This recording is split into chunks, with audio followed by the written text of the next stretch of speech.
सबको बहुत बहुत प्यार। खुश हो, खुश हो।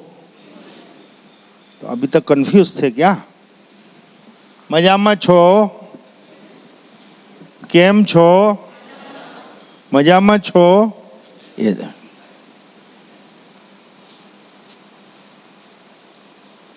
जाहि विधि राखे राम, ताहि विधि रही।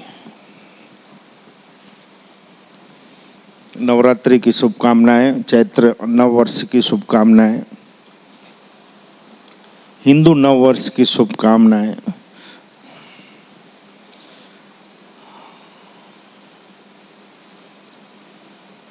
माँ ने हमको ये सिखा दिया सबको, जो सीखे वो,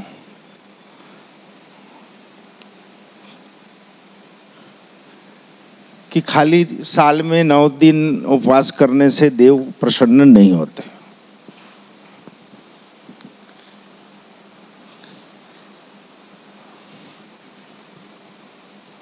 सिर्फ 9 दिन कहीं जाके जोत जला लेने से पाप नाम की कोई वस्तु खत्म नहीं होती। दान करने से सब दुख दर्द दूर हो जाएंगे, ऐसा होता नहीं।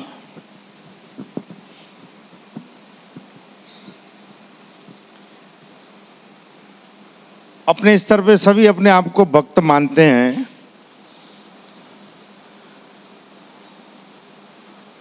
लेकिन भक्ति की परिभाषा क्या है ये हमको नहीं मालूम।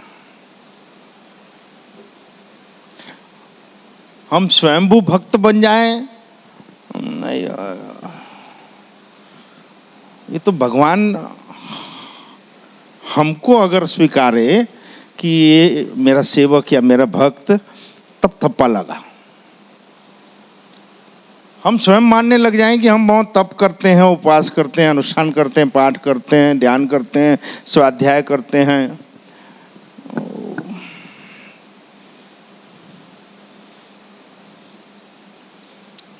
आज वैसे बहुत समय हो गया, 3:30 बजे माइक हाथ में आया है।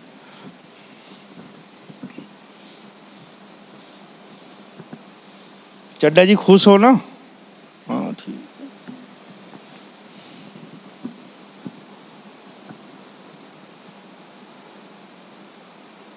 इसलिए शॉर्ट में कर देते एकदम कि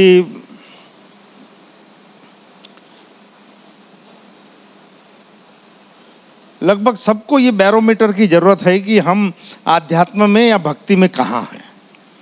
लगभग छुपे तरीके से वाइब्रेटिंग सबसे महसूस होती है कि हम जो किए वो कितना उगा या किस लेवल में हमारी स्थिति है, हाँ या ना। ये सबसे पहला फेलियर है। जो अपने आप को भक्ति में, आध्यात्म में नापने बैठा, वो भक्ति नहीं कर सकता। ये तो तौलने सौदा करने बैठे यार। हम कहाँ हैं? हम कहीं नहीं हैं। आप ही आप हो, वहां भक्ति चालू हुई। कुछ 2-4 चीजें हैं भक्ति में हमको, या माड़े हमारा इष्ट नियुक्त करना पड़ता है। ये क्वेश्चन पेपर ऐसा है जिसमें खुद ही को टिक लगानी है, खुद ही को पास देना है, खुद ही को फेल देना है।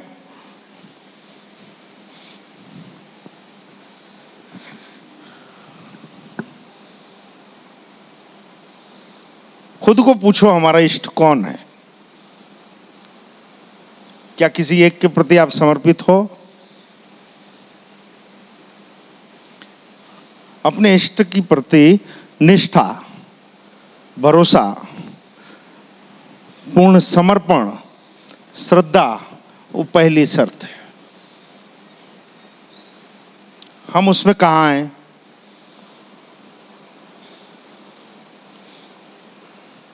आंखें फाड़ फाड़ नहीं देखो भाई, बताओ सही, हम कहां हैं वहां? हम क्या किसी एक नाम को समर्पित हैं?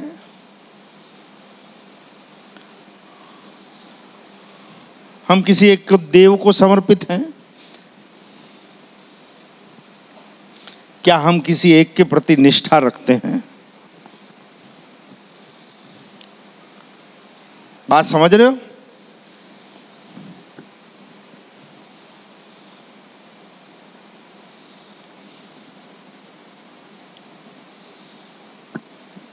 ईश्वरी शक्ति एक ही है, उसमें कोई दो मत नहीं है,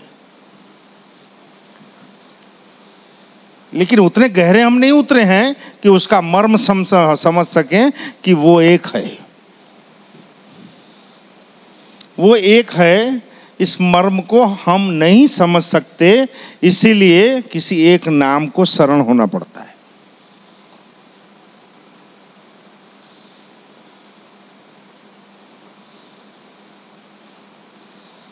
इस दूसरी भाषा में मालिक समझाएं कई बार सत्संग में कि डॉक्टर, बहुत अच्छा उदाहरण, डॉक्टर, आपका फैमिली डॉक्टर है? हाँ नाम जवाब दिया करो, मालूम पड़े मुर्दे नहीं बैठे। सबका फैमिली डॉक्टर होता है कि नहीं? फैमिली डॉक्टर मतलब जहां वो सर्दी खांसी सिर दर्द ये वो किसी भी चीज के लिए वहां दौड़ के खुद को, बच्चे को, माँ को, बाप को, सबको लेके जाते हैं, है? वैसे आध्यात्म जगत में हमारा कोई एक कुलदेव होता है, इष्ट होता है। जब हम किसी एक की चरण शरण रहते हैं और पूरा परिवार वहीं ट्रीटमेंट करवाता है, वहीं उन्हीं से गाइडलाइन में वो दवाइयां लेता है, तो क्या दुनिया में बाकी डॉक्टर सब बेकार है? तो आपका फैमिली डॉक्टर जो हो, जाग रहे हो ना? अगर आपको हार्ट प्रॉब्लम हुई तो क्या आपका फैमिली डॉक्टर ऑपरेशन करेगा? आपकी हड्डी टूट गई तो आपका फैमिली डॉक्टर उसको जोड़ देगा? समझ रहे हो? आपके यहां प्रजनन की समय आया, बच्चा होने वाला है, आपका डॉक्टर डिलीवरी करवा देगा? सिर का डॉक्टर, आंख का डॉक्टर, चमड़ी का डॉक्टर, प्रसूति का डॉक्टर, हड्डी का डॉक्टर, एलर्जी का डॉक्टर, न्यूरो का डॉक्टर, मसल्स का डॉक्टर, किडनी का, लिवर का, समझ रहे हो बेटा? वो सबका डेफिनेशन एक ही है, डॉक्टर। लेकिन एक ही डॉक्टर को आप बोलो कि अब तू सभी तू ही कर, तू ही मेरा फैमिली डॉक्टर, तो वो संभव नहीं। वैसे जितनी भी शक्तियां आध्यात्म की है, सूक्ष्म जगत की है, वो सबका अलग अलग वाइब्रेटिंग्स है, सबकी अलग अलग कार्य प्रणालियां हैं, सबको अलग अलग डिवीजन दिए गए। लेकिन बहुत ध्यान से आपका इलाज वो डॉक्टर तब करता है जब आपके कोई फैमिली डॉक्टर का एक लेटर जाता है, रिफर करते ना। वैसे यहां जितने केस आते हैं ना, वो ये रिफर केस होते हैं। हम अभी जिस ज्योत के सामने हैं, जिस मंडप में हैं, जिस गोद में हैं, इस शक्ति की प्राण प्रतिष्ठा नहीं होती।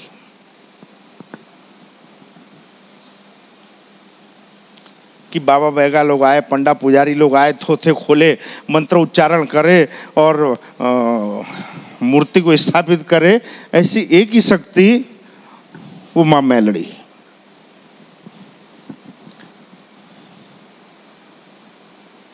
जितनी भी शक्तियां हैं उनके ऊपर की शक्ति बेटा, जिसको हम आदि शक्ति बोलते हैं, इनको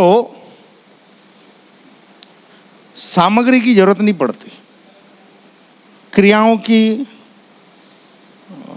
भभूत की, ताबीजों की, गंडों की, पाठ की, जाप की, माड़ी को जरूरत नहीं पड़ती। माड़ी के लिए एक नजर और एक संकल्प ही काफी है। और जितने डॉक्टर हैं, जितनी शक्तियां हैं, वो केस रिकमेंड यहां भेजते हैं, माड़ी इलाज करते हैं। आपको मालूम भी पड़ता है कि आपका इलाज हो जाता है, रिजल्ट मालूम पड़ता है सीधा। कब छुरी लगी, कब तलवार लगी, कब कुछ निकाल दिया गया, कब। अब क्या है कि अपनी तासीर कुछ ताबीज जैसी है। यू नो ताबीज, ताबीज तो सभी जानते हैं, ताबीज समझ रहे हो? अपनी तासीर कुछ ताबीज जैसी है कि जिसके गले पड़े उसके तो दुख ले ही चलिए, जिसको गले लगाया उसका तो खींच ही लेते हैं। नहीं तो एक बता दो जिसको माड़े ने छाती से लगाया और उसका दुख दूर ना हुआ, काहे ऐसा तो कर रहा है यार। तासीर भी इंसानों को कुछ ऐसी होनी चाहिए कि साले जिससे मिले उससे कुछ ना कुछ ले ही लेना।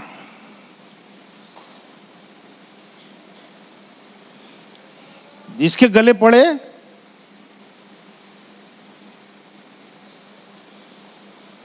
अच्छा कुछ दे नहीं सकता तो गले काहे लगे।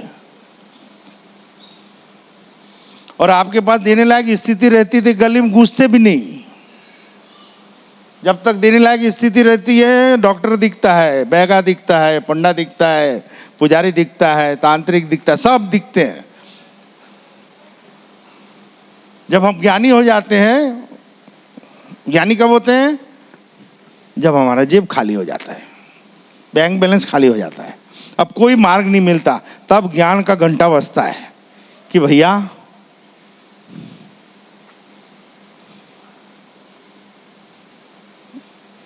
भैया पैसा कौड़ी काम नहीं आने का, जंतर मंत्र काम नहीं होने का, कोई तो ऐसा हो जो स्पर्श करे और दुख दूर हो जाए, जिसकी नजर पड़े और दुख दूर हो जाए, जिसके संकल्प से हमारी आदि व्याधि उपाधि कट जाए, जिसके सत्संग से, जिसके शब्दों से हमारे जीवन में मूलभूत परिवर्तन आए, ऐसा कोई तो मिले। लेकिन जब मिलता है तो कितने दिन तक वो स्थिरता रहती है? थोड़ा सा दुख कम होने तक। आप माड़ी की दया लेना चाहते हो, माड़ी का प्रेम लेना चाहते हो, माड़ी की कृपा लेना चाहते हो, तो कभी बर्दी आती है ना, गाय भैंसियों की बर्दी नहीं आती, गायों की बर्दियां, उसमें बछड़े भी रहते हैं। अब शाम को बर्दी वापस आती है तो बछड़े लोग दूध कैसे पीते हैं? देखियो क्या? कभी नहीं देखियो? बर्दी आती है, उसमें बछड़े लोग जो रहते हैं, छोटे छोटे बछड़े, वो क्या करते हैं? अरे कोई तो बोलो। हाँ जी,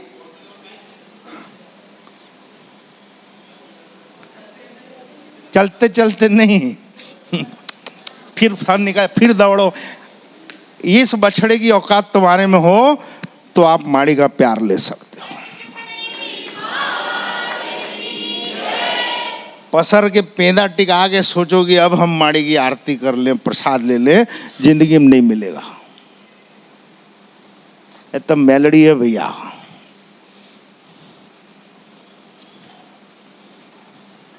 आज 300 लोग हैं, दूसरे दिन 500 लोग हैं, 3 का गणित कहाँ काम आएगा? 5 का भी काम नहीं आएगा। अबे उंगली छू जाए थाली में बहुत है भाई, ले पेल ले, चल निकल। लेकिन इस भीड़ में हमारा भाव न बदले, वो भक्ति सही है यार। हर कोई को माँ का स्पर्श होना, माँ की आरती का, हर कोई चाहता है कि माँ की आरती को स्पर्श करे। ये इरादतन नहीं होता। दुनिया में आपने कितनी जगह देखा कि आपको शक्तियों की सेवा करने मिलती है? हाँ जी, अरे बाकी छोड़ो, क्या आपके घर में आपका पूरा परिवार मिलकर आरती करता है? तो ये तो जागता देव है यार। और आपकी क्या औकात है कि आप मां मेलडी की दे आरती कर सको? ये तो आपके देव पितर आपके साथ खड़े रहते हैं, वो माड़ी के सम्मुख 1 सेकंड के लिए आना चाहते हैं। किसी इंसान की औकात नहीं कि मां मेलडी की उसकी इच्छा बगैर उसकी आरती उतार ले। तो कोई शक्तियां हमारे साथ अटैच रहती है, वो चार्जिंग लेने आती है माड़ी की जोत के सामने, और वो 20-25 मिनट हमारी नजर वही ढूंढते रहती है कि किसकी शक्तियां लाइन अप हुई है और किसकी अभी भी नालायक है। कहीं माध्यम अच्छे हैं तो शक्तियां नालायक है, और कहीं शक्तियां बहुत अच्छी है तो माध्यम नालायक है। ये दोनों को बैलेंस करने में बरसों निकल जा रहे हैं। आपकी साथ आई हुई शक्तियां प्रेम से माड़ी से अटैच हो जाती है, लेकिन आपका चित्त शांत नहीं होता। आपको होना वासनाएं, भोग, व्यभिचार, व्यसन, और कहीं आप स्थिर हो जा रहे हैं तो आपकी शक्तियों का स्वभाव ऐसा रहता है कि वो शांत नहीं होती। तो होता यह है कि जो बहुमूल्य समय मिला मनुष्य योनि का, ऐसी जागती ज्योत के सामने वो लैप्स होते जा रहा है। जमा उधार क्या किए नहीं मालूम। दोनों की ट्यूनिंग बहुत बहुत जरूरी है। अपने अपने गिरवान में जागना बेटा कि आपकी औकात से ज्यादा ही आपको आपका ईश्वर देता है। आपके पास वैसी प्रेरणाएं और संकल्प विकल्प नहीं रहते, लेकिन कभी कभी ऐसे काम आपके माध्यम के आपकी शक्तियां करवाती है कि आपको अच्छा सा अचीवमेंट मिलता है, तरक्की हो जाती है, फायदे हो जाते हैं। अगर आप ईमानदारी से खुद से पूछोगे तो ये समझ में आएगा, नहीं तो मुझ में ही ताव देंगे कि मैंने किया ऐसा। लेकिन आपको आपकी औकात से ज्यादा आपके साथ रहने वाली शक्तियां आपको देती है। आप कभी थैंक्सफुल रहते हैं उसके लिए। भक्ति का पहला नियम है इसी एक इष्ट को हम निष्ठापूर्वक समर्पित हो जाए कि मार तो भी तू, तार तो भी तू। यहां तो कुछ हुआ नहीं कि खाओ तो इतना दिन कुछ तो हुआ नहीं, तो भड़वे कभी जिंदगी में नहीं होगा। ऐसा कौन सा कर्म कर डाले साले कि तेरा होगा।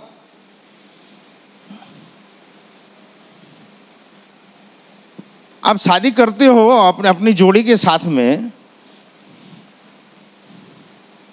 कहीं घूमने जाने का पिकनिक का प्रोग्राम बना और घरवाली ये बोली कि भाई सब तैयारी कर ली है, और उसी समय कोई ऑफिशियली या व्यावसायिक काम ऐसे आ गए कि हम व्यापार छोड़ के नहीं जा सकते, और घरवाले ने बोला कि नहीं भाई ये बिजनेस टूर कैंसल, ये हमारे पिकनिक टूर कैंसल, 10 दिन का जो पैकेज था वो मैं टिकट कैंसिल करा रहा हूं।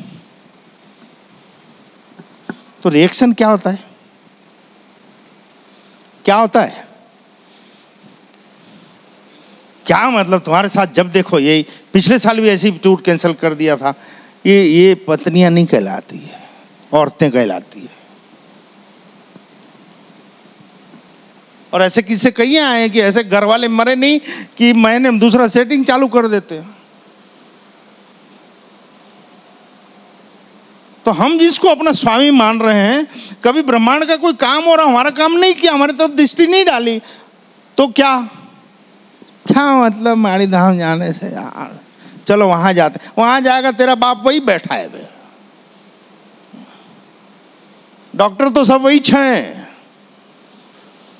पिछले डॉक्टर से ट्रीटमेंट सही कराया है नहीं कराया तो समझ जाता है। अब इसको पहले थोड़ा सा नोच खरोच लो, बाद में सही ट्रीटमेंट करेंगे।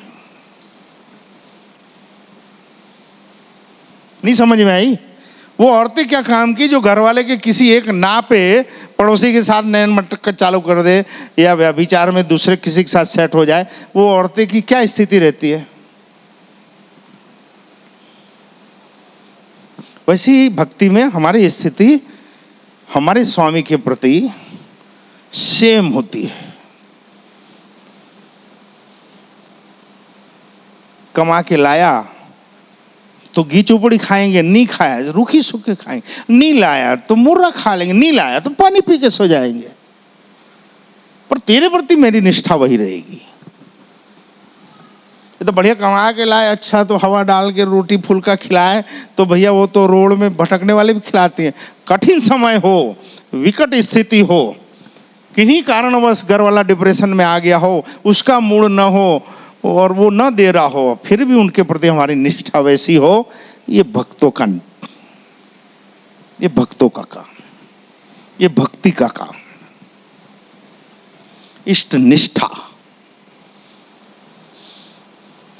कि मेरा देव कहीं हाथ पर भी तोड़ के डाल दिया ना तो इसमें मेरा कोई भला ही होगा।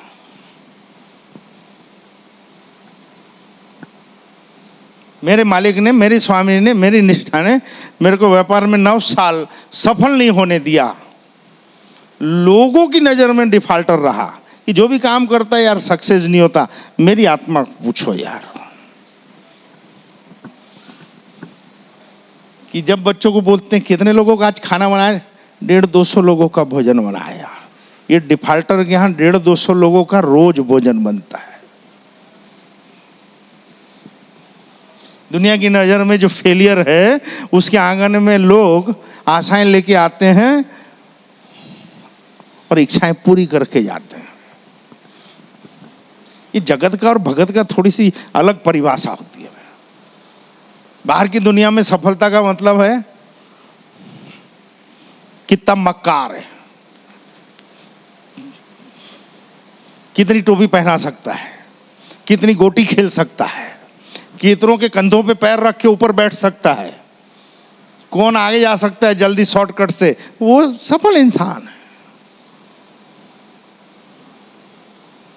और आध्यात्म में आप कितने गम खा सकते हो, कितना माफ कर सकते हो, कितना लेट गो कर सकते हो, कितना छोड़ सकते हो, आप उतने पास होते हो।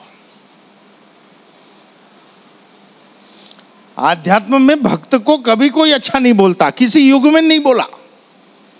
किसी युग में उस तात्कालिक समाज ने कभी किसी भक्त को, सेवक को स्वीकार किया ही नहीं। चाहे वो यीशु हो तो टांग दिया खिला मार के, आज पूछते हैं।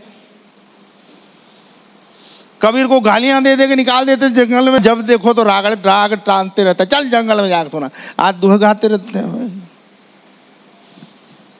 कृष्ण को जादूगर, मोहनी करने वाला,